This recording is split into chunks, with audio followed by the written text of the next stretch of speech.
Hi, I'm Duke Nukem, and you're watching GR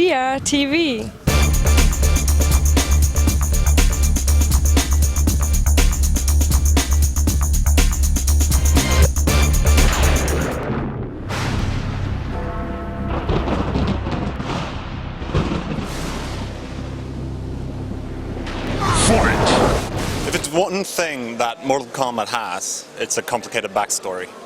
And if it's something that DC Universe has, it's a complicated backstory. How do you bring those two together? You know what? That's kind of the coolest part of the game, to be quite honest with you, and I'm really glad you asked that question.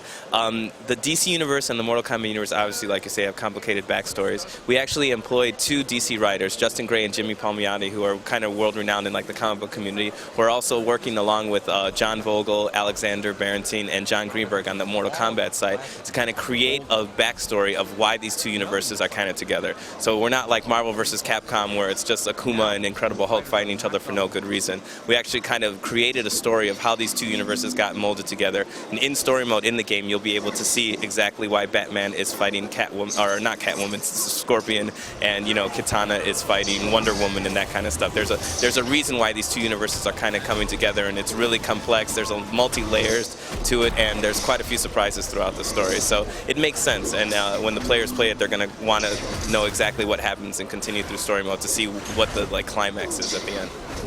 Was it hard to deal with certain superpowers that the DC characters have? For example, Superman? Yeah, we get that question a lot. Superman actually has two weaknesses. He's weakened by kryptonite, and he's also weakened by magic. And as you know, Mortal Kombat Universe is deeply, deeply entrenched in magic. Shang Tsung's a sorcerer. Queen Sindel is a witch.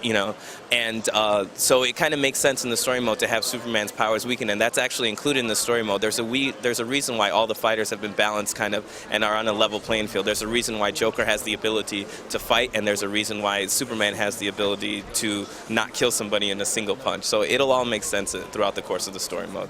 Mortal Kombat's been around for a long, long time now. Do you think you had to bring something like DC in to, I don't know, refresh the series? You know what? I don't know if we had to, but it's definitely a welcome addition. It's injected new life into the design team.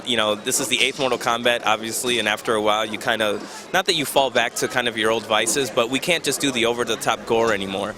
And this iteration, obviously, because of the teen rating and working with Warner Brothers and DC, we couldn't just decapitate Batman, for a fatality, say, for instance, or decapitate, Wonder Woman.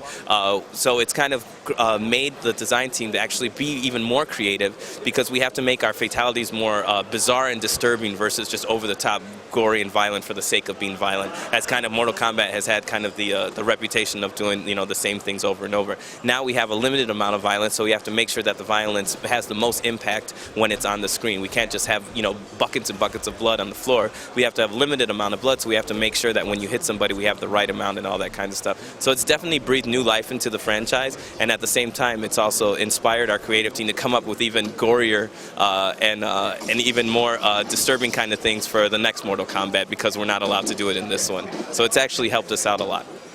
But there's still a fair amount of blood. You've obviously come a long way since the Comic Code days. Yeah, you know what? What we're going to do with the ratings is we're going to push it as far as possible and make them tell us what we need to take out. So we're definitely going to be the most bloodiest T-rated game in the history of video games. How much input did you get from DC? How much say did they have? Because they're famous for being quite restrictive with their characters. You know what? At first, when we were kind of talking about it back and forth, doing concept pitches back and forth, they were very adamant about protecting their brand, and as they should be. They have a reputation to uphold. They don't want Batman in any kind of compromising position. They don't want Superman in any compromising position. But we've been making video games for a really long time, and we kind of know what we're doing, especially when it comes to fighting games. So as we've been able to send them code, as they've been able to get review builds, as they've kind of seen our art, our concept art, they've kind of turned the page a little bit. And I would say there was a big point right around E3 after the public got their hands on the game the first time, where they were like, hey, you know what, you guys do know what you're doing, and they've kind of given us free reign. They've actually given us compliments about how well our character models look. They said they're the best character models that have ever been in a DC game, and we took that as a really big compliment. They've kind of given us more and more freedom. As long as we stay on brand and we don't violate any of their rules, they've kind of letting us do pretty much whatever we want want with the characters. I mean, Jesus, Joker can shoot somebody in the head. I mean, you know, there's no other game where you can do that right now. So they're giving us a pretty good free reign. All right. Thank you very much. Hey, no problem, man. It's good talking with you. Finish him. Excellent.